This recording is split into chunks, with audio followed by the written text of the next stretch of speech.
L'insuffisance cardiaque est définie par la défaillance de la pompe cardiaque, qui devient incapable d'assurer un débit suffisant pour satisfaire les besoins de l'organisme, surtout le cerveau et les muscles.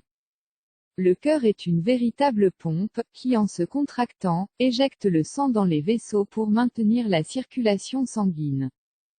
La veine cave supérieure, et la veine cave inférieure transportent le sang désoxygéné qui vient de la circulation générale, vers l'oreillette droite, ou appelée aussi atrium droit. Ensuite, le sang passe dans le ventricule droit après l'ouverture de la valve tricuspide lors de la diastole. Ce dernier l'éjecte dans l'artère pulmonaire pour atteindre les poumons. Et exactement les capillaires alvéolaires où se fait les échanges gazeux, c'est-à-dire l'élimination de CO2 contre le passage d'O2 dans le sang. Le sang oxygéné revient dans les veines pulmonaires vers l'oreillette gauche, et puis passe dans le ventricule gauche lors de la diastole. Ce volume ainsi passé correspond au volume télédiastolique.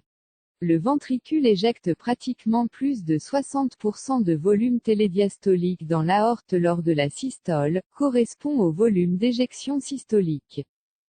Donc le volume d'éjection systolique égale au minimum à 60% de volume télédiastolique.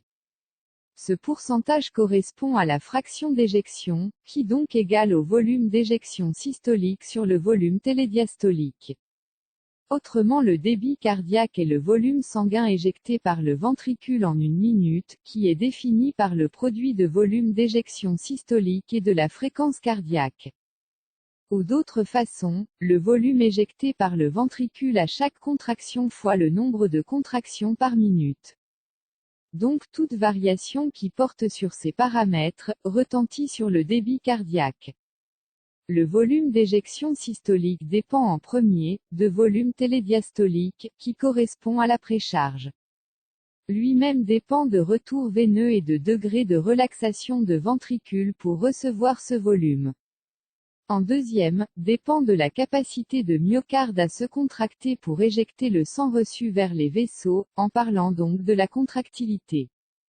Et en dernier dépend des obstacles retrouvés face à cette éjection, représentés surtout par la pression artérielle, et qui correspond à la postcharge.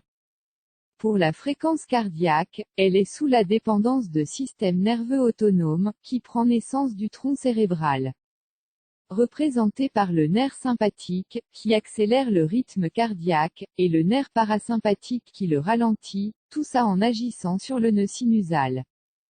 En gros la baisse de débit cardiaque est due à toute pathologie induit une altération de la fréquence cardiaque, qu'elle se soit ralentie et donc la bradycardie, ou bien accélérée et donc la tachycardie.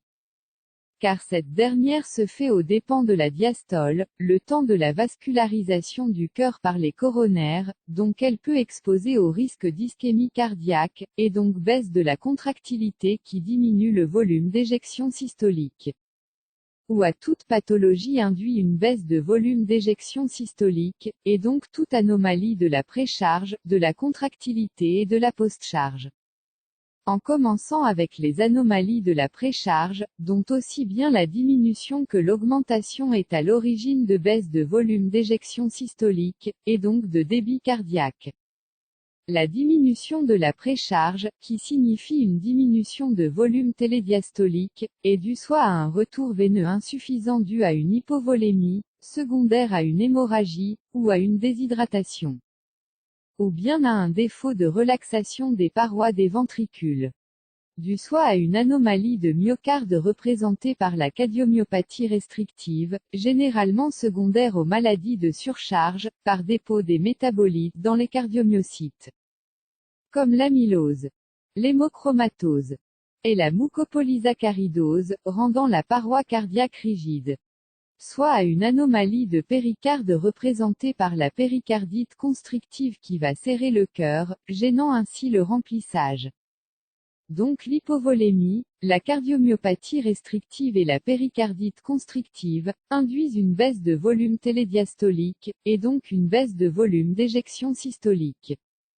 Puisque la diminution est parallèle, le rapport entre VES et VTD est constant, donc la fraction d'éjection est préservée. L'augmentation de la précharge est due aux valvulopathies type insuffisance comme l'insuffisance mitrale, et insuffisance aortique pour le cœur gauche.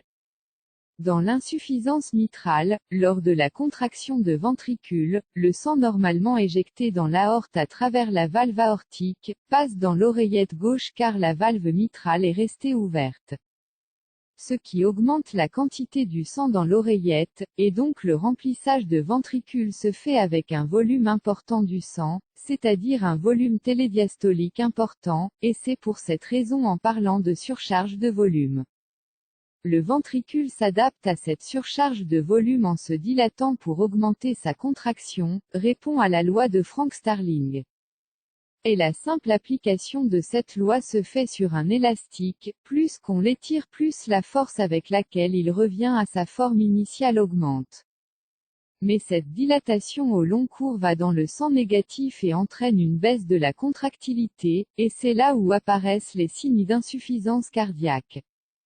Donc le ventricule se contracte mal pour éjecter le sang, ce qui est à l'origine d'une baisse de volume d'éjection systolique. Et donc le rapport entre VES bas sur VTD élevé, donne une fraction d'éjection basse.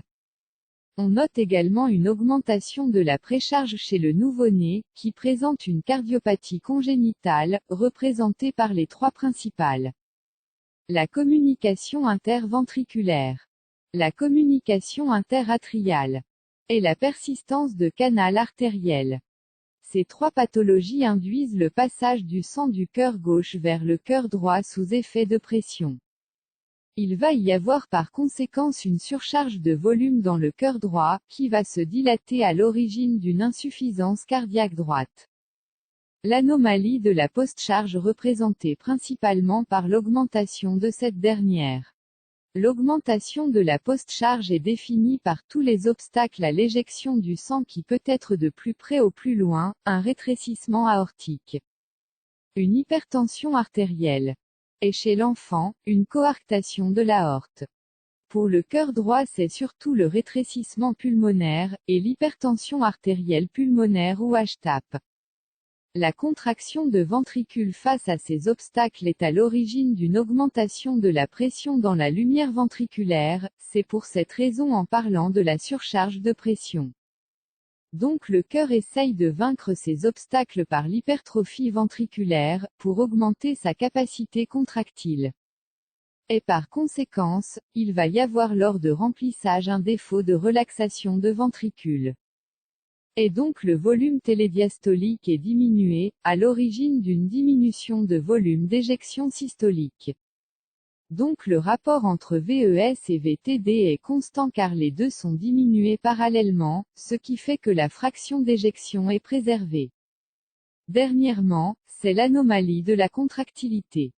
L'anomalie de la contractilité définie par la diminution de la force de contraction du myocarde. Elle est surtout secondaire à une ischémie myocardique, mais aussi à une myocardite. Dans ce cas le remplissage se fait normalement, mais la contraction est impuissante, à l'origine d'un abaissement de volume d'éjection systolique. Ce qui fait que le rapport entre VES bas et VTD normal donne une fraction d'éjection basse. En gros vous avez remarqué que la fraction d'éjection est basse en cas d'altération de la contractilité, ou en cas d'augmentation de la précharge. Cela définit une insuffisance cardiaque à fraction d'éjection basse, anciennement appelée de type systolique, et qui est due à une altération de la contractilité myocardique, soit directement, c'est le cas de l'ischémie myocardique ou myocardite, soit secondaire à une augmentation de la précharge, et c'est le cas de l'insuffisance mitrale et aortique. Autrement la fraction d'éjection est préservée en cas de diminution de la précharge, ou en cas d'augmentation de la postcharge. Cela définit une insuffisance cardiaque à fraction d'éjection préservée, due à une altération de la relaxation diastolique des ventricules, anciennement de type diastolique, qui est due soit à une diminution de la précharge, c'est le cas de cardiomyopathie restrictive, ou la péricardite constrictive. soit à une augmentation de la post-charge, et c'est le cas de l'hypertension artérielle, rétrécissement aortique ou coarctation de l'aorte. Quelle que soit l'étiologie, l'insuffisance cardiaque est à l'origine d'une baisse de débit cardiaque, et puisque ce dernier est le produit du volume d'éjection et la fréquence cardiaque, donc pour compenser cette baisse, il faut soit augmenter le volume d'éjection systolique, ou bien la fréquence cardiaque. Cette baisse de débit cardiaque entraîne une diminution de la pression artérielle, qui sera détectée en premier par la crosse aortique, mais surtout par une entité importante retrouvée dans l'artère carotide interne, représentée par le sinus carotidien. Ces deux éléments contiennent des barorécepteurs, sensibles aux variations de pression. Ils vont envoyer l'information au tronc cérébral par le biais des fibres afférentes. La réponse de cette stimulation est bien l'activation du système sympathique, qui va principalement agir sur le nœud sinusal en accélérant ainsi le rythme cardiaque, d'où la tachycardie, le premier signe de l'insuffisance cardiaque, ressenti par le patient sous forme de palpitations. Le nerf sympathique va aussi augmenter la contractilité cardiaque, donc effet inotrope positif, mais aussi va augmenter la post-charge par la vasoconstriction. Donc le système sympathique augmente le débit surtout par son effet sur la fréquence cardiaque.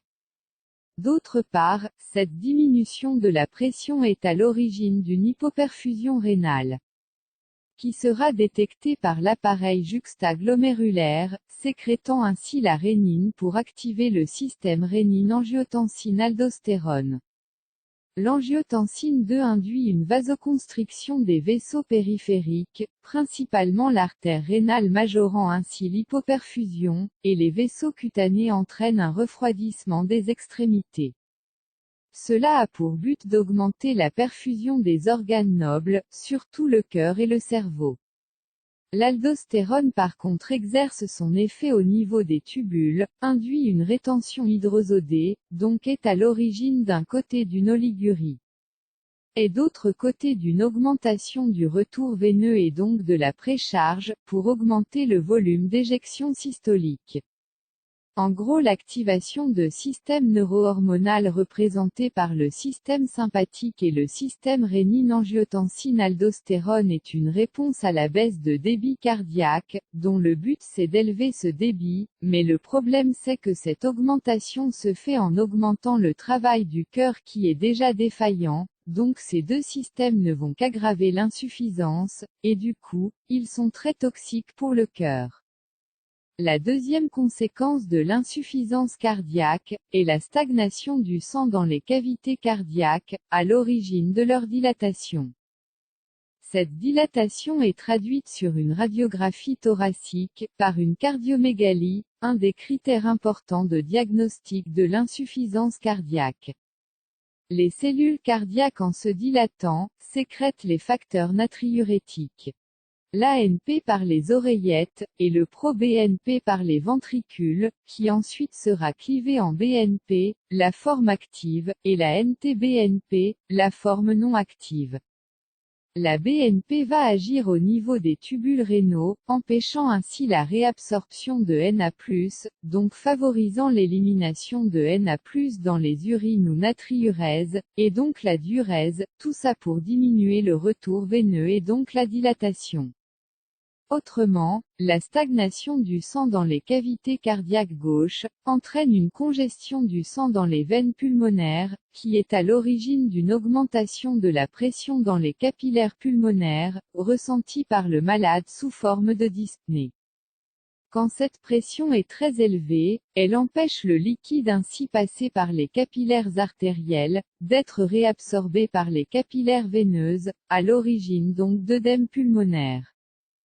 Cet œdème induit une irritation des alvéoles, qui sont considérés comme une zone réflexogène, à l'origine donc de la toux.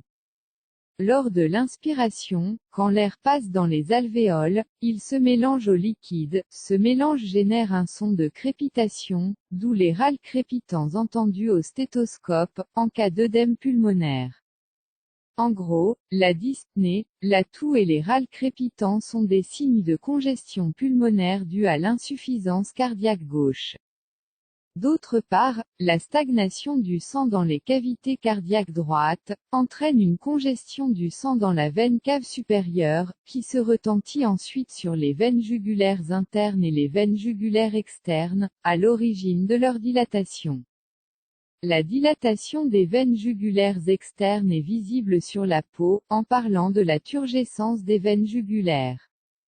La congestion du sang dans la veine cave inférieure se retentit sur le premier organe connecté à cette veine, qui est le foie. Induit une augmentation de son volume, en parlant donc de foie cardiaque.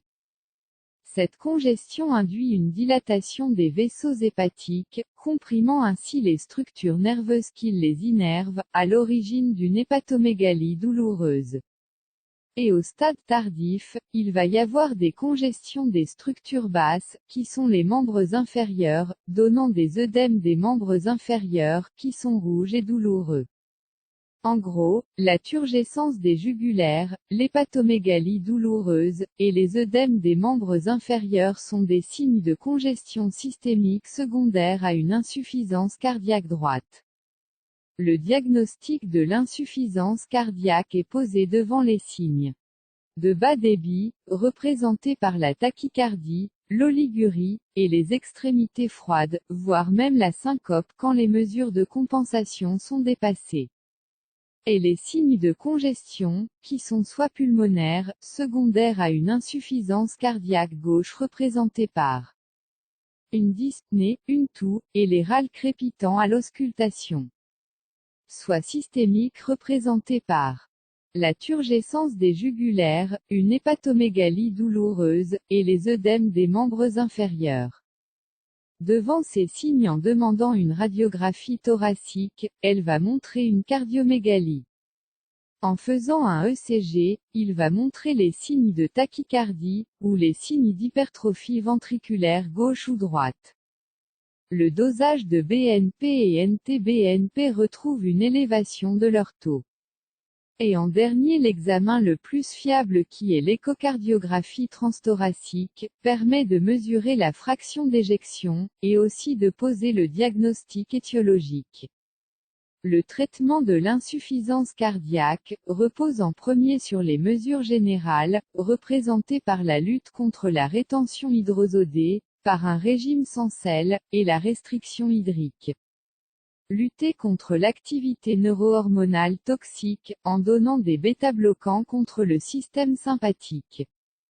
Et les inhibiteurs de l'enzyme de conversion contre le système rénine-angiotensine-aldostérone, ainsi les antialdostérones. Lutter contre les signes congestifs, surtout l'œdème pulmonaire en donnant les diurétiques, et principalement la furosémide.